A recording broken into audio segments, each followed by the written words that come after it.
嗰啲雞腳洗乾淨之後呢，將佢剁咗支甲出嚟，再斬開佢一半，將啲薑同埋葱頭拍一拍佢，等佢容易出味啲。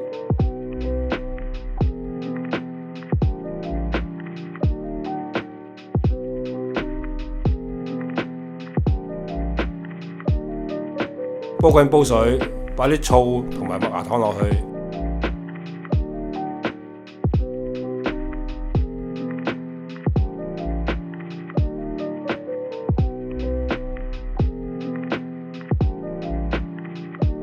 滾到啲糖溶咗之後，擺埋啲雞腳落去，將佢煲到水滾為止。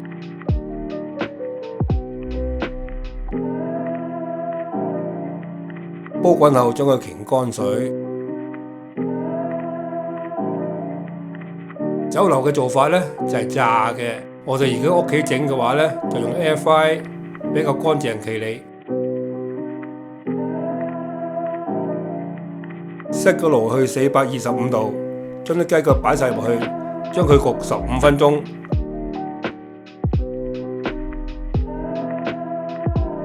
之後再將啲雞腳反轉佢，再焗15分鐘。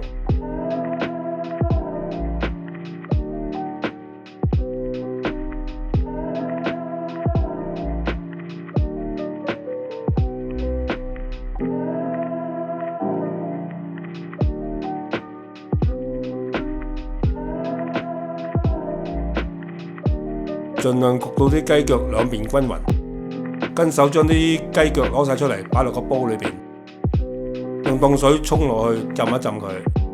倒咗啲水之後呢，再加啲新嘅凍水落去，拎去煲，落埋啲薑啊、八角啊、葱頭啊，同埋少少鹽。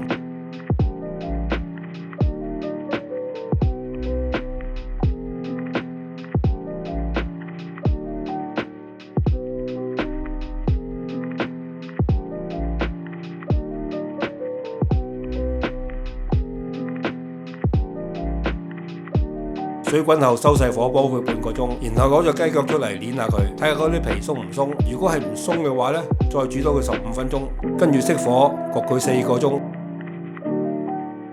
浸咁耐，啲雞腳應該發起㗎啦，就將佢倒起佢，擎乾水。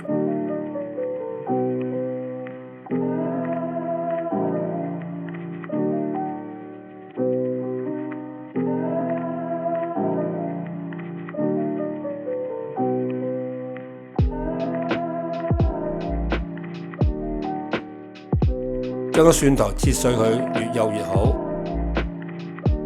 擺啲油落隻鑊嗰度，將啲蠔油倒落去，爆一爆香佢先。之後將啲豉油、老抽、蒜頭都擺埋落去，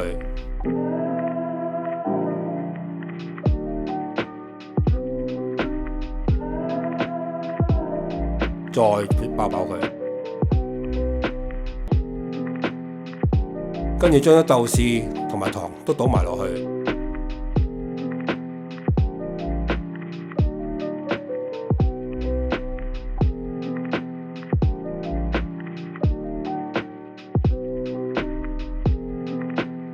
煮滾後將佢打芡，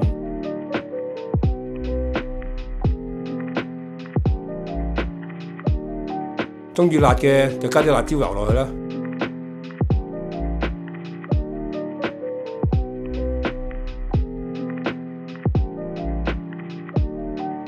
煮成糊狀就將佢潷起，然後攤凍。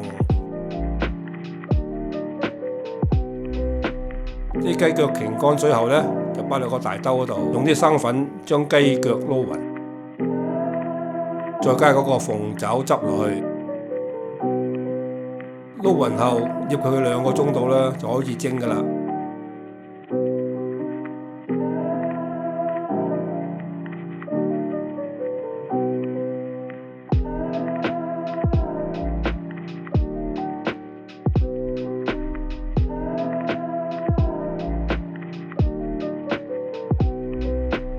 蒸5分鐘後就食得咯。